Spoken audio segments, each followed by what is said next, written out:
Monster Lab.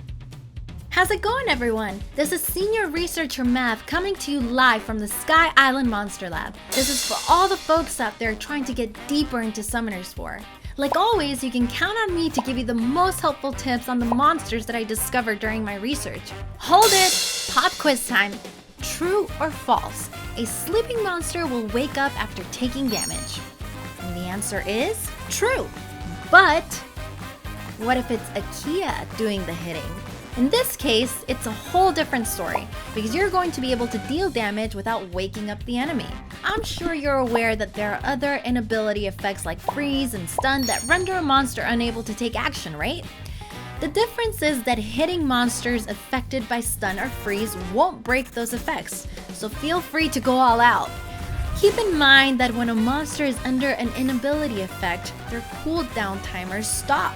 Well, let's go ahead and meet Akia, but don't listen to her lullabies.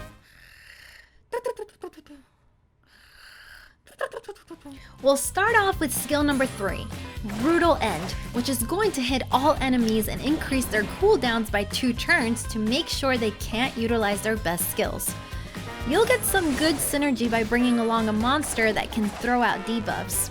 On top of that, enemy monsters that are asleep for this one will have their max HP destroyed for 50% of the damage dealt. And remember, HP destroyed during battle cannot be restored. Skill number 2. Twisted Joy is going to replace up to 3 buffs from an enemy monster and replace them with Sleep, Glancing, or Defense Break for 2 turns. It doesn't just get rid of the buffs, it actually recycles them into harmful effects, making this skill extremely environmentally friendly. So even if the enemy has a lot of buffs, no worries. Skill number 1.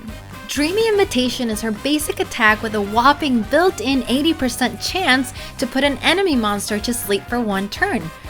50% of her attack bar gets filled if the sleep sticks, so you'll be that much closer to the next sleep. And just as a reminder, she obtains her leader skill after awakening, which increases the accuracy of ally monsters in the arena by 40%. If you really want to make good use of her full kit, speed and accuracy are the 2 stats you can never have too much of. Increasing her speed to squeeze out that next turn faster is a huge benefit. It's a great option because you're going to be increasing the enemy's cooldown.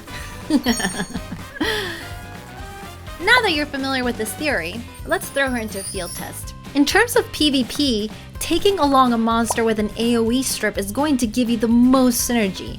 Now, if we're talking about arena, you're going to want a monster that is able to apply defense break. I don't think I need to explain that one though. So you're going to strip away the enemy's buffs, and that's Akia's cue to come in and use skill 3 to increase their cooldown time. This is where the defense break gets thrown in, and we sweep it all up with some damage. Easy peasy. The feeling of using skill 2 to swap buffs with debuffs is something you need to experience for yourself. It really feels like I've been putting as much work into my research as Akia does against enemies. Keep playing with the sleep effect and you'll see how much fun it can be. Monster Lab, we research monsters for you.